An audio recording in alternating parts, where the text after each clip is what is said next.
ഈ ലക്കം പുറത്തിറങ്ങിയ കേരള ശബ്ദം വാരികയിലാണ് കാന്തപുരത്തിന്റെ വിവാദമാകാൻ സാധ്യതയുള്ള പരാമർശം. മോഡിയെ അംഗീകരിക്കുമോ എന്ന ചോദ്യത്തിന് വ്യക്തിയല്ല പ്രവർത്തനങ്ങളാണ് അംഗീകരിക്കുകയും അംഗീകരിക്കപ്പെടാതിരിക്കുകയും ചെയ്യുന്നതെന്നാണ് അബൂബക്കർ മുസ്ലിയാരുടെ മറുപടി. തുടർന്ന് റോഡ് നന്നാക്കുന്നവരെയും കൃഷി നടത്തുന്നവരെയും അംഗീകരിക്കും, അതിൽ മോഡി ഉൾപ്പെട്ടിട്ടുണ്ടെങ്കിൽ അദ്ദേഹത്തെയും എന്ന് വിശദീകരിക്കുന്നു. നേരത്തെ മുസ്ലിം ലീഗ് നേതാവ് KM ഷാജിയും AP അബ്ദുള്ളക്കുട്ടി MLAയും മോഡിയുടെ വികസന മാതൃക പുകഴ്ത്തി രംഗത്ത് വന്നത് ഏറെ വിമർശനങ്ങൾക്ക് കാരണമായിരുന്നു.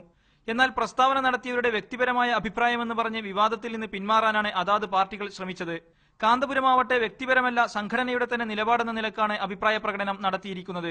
BJP പ്രധാനമന്ത്രി സ്ഥാനാർത്ഥിയായി നരേന്ദ്രമോദിയെ പ്രഖ്യാപിച്ചതിനു ശേഷം ഇതാദ്യമായാണ് മുസ്ലിം സമുദായത്തിന്റെ ഭാഗത്തു നിന്നും ഇത്തരത്തിൽ അഭിപ്രായമുയരുന്നത്. പൊതുവെ എക്കാലത്തും ഭരണകൂട അനുകൂല സമീപനം സ്വീകരിക്കുന്നവരാണ് AP വിഭാഗമെന്നാണ് ഇതര മതസംഘടനകളുടെ വിലയിരുത്തൽ. എന്നാൽ കാന്തപുരത്തിന്റെ പരാമർശത്തോട് സംഘടനയിലെ നേതാക്കളിലും അണികളിലും ഒരു വിഭാഗത്തിന് ശക്തമായ വിയോജിപ്പുണ്ട്. വിവാദ മുടിയുടെ കാര്യത്തിൽ തന്നെ സംഘടന പ്രതിരോധത്തിലാണെന്നിരിക്കെ മോഡി വിവാദം ഒഴിവാക്കാമായിരുന്നെന്നാണ് ഇവരുടെ അഭിപ്രായം. നജാത്തുള്ള, മീഡിയ 1, കോഴിക്കോട്.